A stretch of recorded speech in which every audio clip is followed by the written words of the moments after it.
ภาพบรรยากาศของน้องนักเรียนและครูอาจารย์ทางโรงเรียนนิรดา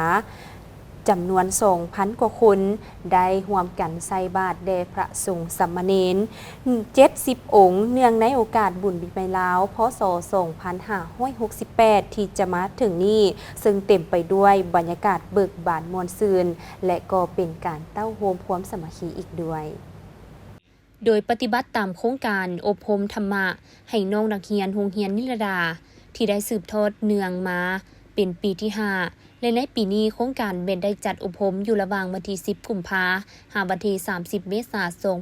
2025ฉะนั้นเพื่อเป็นการสรุปก่อนจบโครงการทางกรรมาธิการเผยแพร่ศีลธรรมและปฏิบัติกรรมฐานศูนย์กลางคณะธรรมสัญจรร่วมกับโรงเรียนนิรดา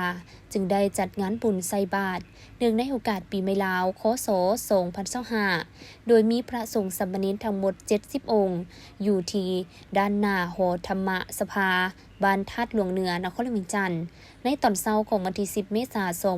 2025โดยได้รับความเมตตานำพาพิธีของพระอาจารย์ศรีทนสยามวงศ์โสนหัวหน้ากรรมาธิการเผยแพร่ศีลธรรมและปฏิบัติกรรมฐานศูนย์กลางองค์การพุทธศาสนาสัมพันธ์ลาวพร้อมด้วยคณะบริหารงานศูนย์กลางพระเทระนุเทระเข้าร่วมบิณฑบาตซึ่งมีออกตนญาติโยมพ่อแม่ผู้ปกครองครูอาจารย์และนักเรียนจากโรงเรียนนิรดาจำนวน 2,000 กว่าคนนั่งเลี้ยงแถวเข้าร่วมใส่บาตรอย่างหนาแน่น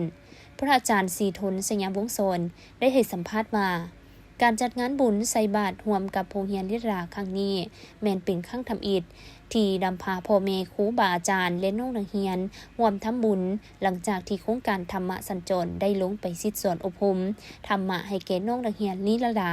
มาเป็นระยะเวลา5 ปี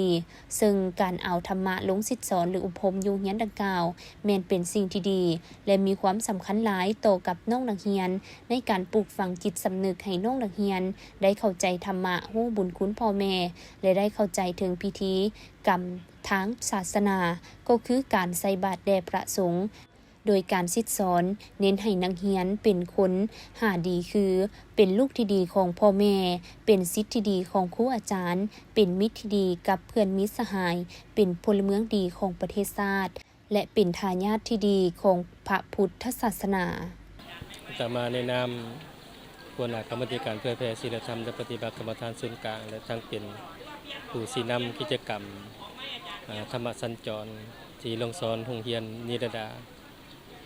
การเอาธรรมะเข้าสู่โรงเรียน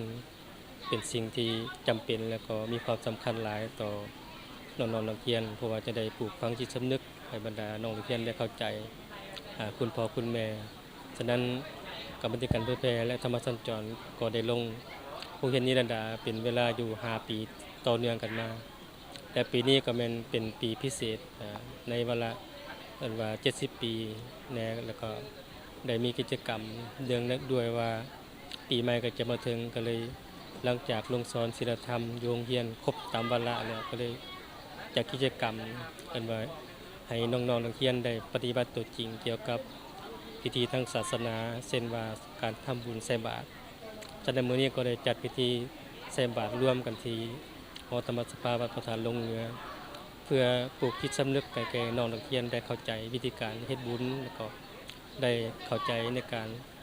ใส่บาตรต่างๆแก่พระสงฆ์แล้วก็เป็นการว่าสร้างพลังแล้วก็แสดงถึงคุณธรรมที่น้องๆนักเรียนได้ฝึกฝนมาให้แก่ผู้ปกครองได้เห็นแล้วก็ฉะนั้น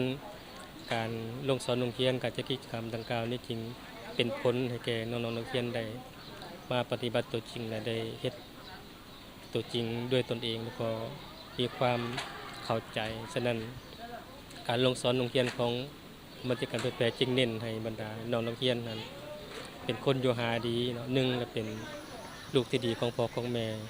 2และเป็นศิษย์ที่ดีของครูอาจารย์3เป็นมิตรที่ดีของมิตรสหาย4เป็นพลเมืองดีของประเทศชาติและ5เป็น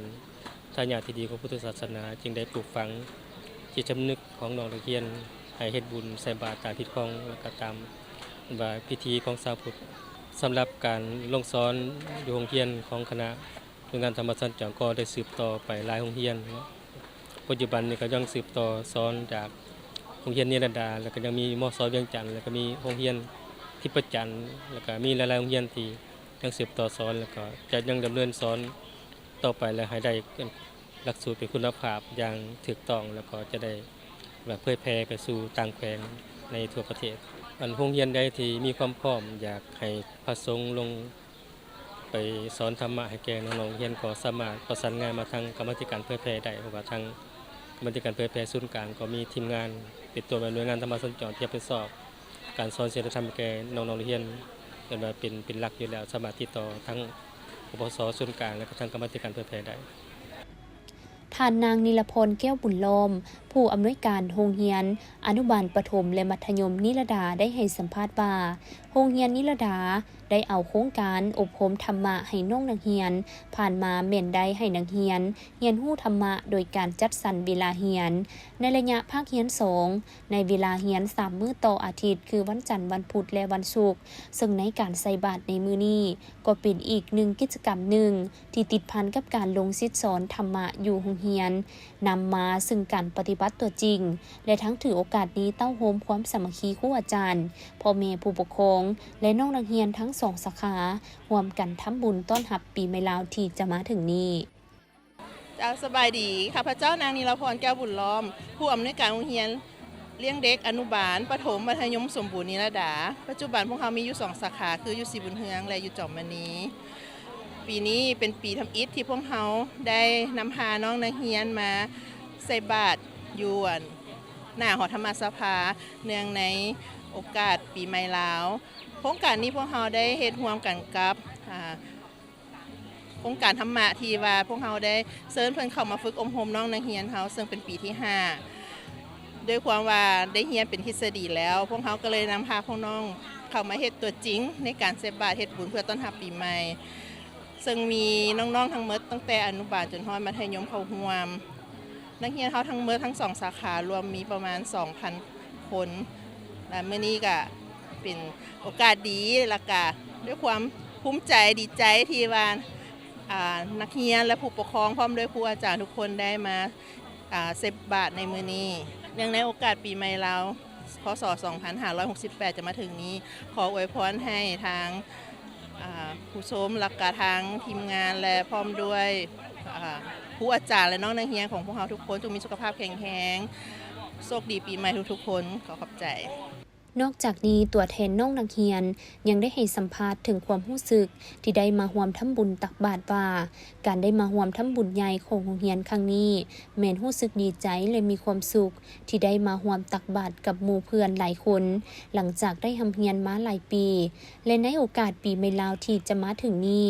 น้องยังได้อวยพรและฝากถึงหมู่เพื่อนจงลิ้นปีใหม่ด้วยความม่วนซื่นและมีสติสบายดีน้องมีชื่อว่านางดารุณีปินแก้วเรียนอยู่โรงเรียนนิรดาและมื้อนี้น้องรู้สึกดีใจหลายที่ว่าได้มาร่วมงานบุญใส่บาตรของโรงเรียนนิรดาเฮาเพราะว่านี่ถือเป็นปีแรกเลยที่โรงเรียนเฮาจัดงานใหญ่ครั้งนี้น้องรู้สึกมีความสุขหลายที่ว่าได้เห็นหน้าทุกคนครบหน้าครบตากันในงานนี้เนาะเพราะว่ามีทั้งน้องนักเรียนครูอาจารย์และก็ผู้ปกครองหลายๆคนเลยปีใหม่ลาวที่จะมาถึงนี้น้องขออวยพรใช้ให้ทุกท่านมีสุขภาพที่แข็งแรงและก็มีความสุขกายสุขใจและก็ขอให้ทุกคนพากันลิ้นบุญปีใหม่อย่างระมัดระวังและมีสติถ้ากินเมาหลายก็บ่ขับรถเลยใส่มื้อนี้ก็รู้สึกดีใจแหละเพราะว่ามันก็เป็นครั้งแรกเนาะครั้งแรกของโรงเรียนเฮาคือกันที่ว่ามาเฮ็ดจัดงานบุญใหญ่จังซี่ก็รู้สึกดีใจรู้สึกปลาบปลื้มเนาะที่ว่าหมู่ๆหลายๆคนมาช่วยกันเฮ็ด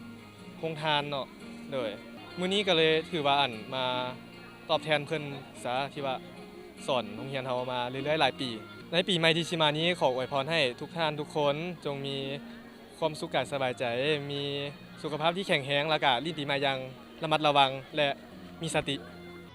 ปัจจุบันนี้โครงการธรรมะสัญจรแม่นยังดำเนินการศิษย์สอนธรรมะอยู่หลายโรงเรียนในนครหลวงจันทน์ซึ่งอนาคตแม่นมีแผนจะนำไปเผยแพร่ให้กับโรงเรียนอยู่ต่างแขวงซึ่งถ้าหากว่าโรงเรียนใดมีความสนใจอยากจะเอาธรรมะลงศิษย์สอนหรืออบรมให้แก่น้องนักเรียนอยู่โรงเรียนของตนแม่นสามารถประสานหากรรมาธิการเผยแพร่ศีลธรรมและปฏิบัติกรรมฐานศูนย์กลางองค์การพุทธศาสนาสัมพันธ์ลาวหรือหน่วยงานที่เกี่ยวข้องได้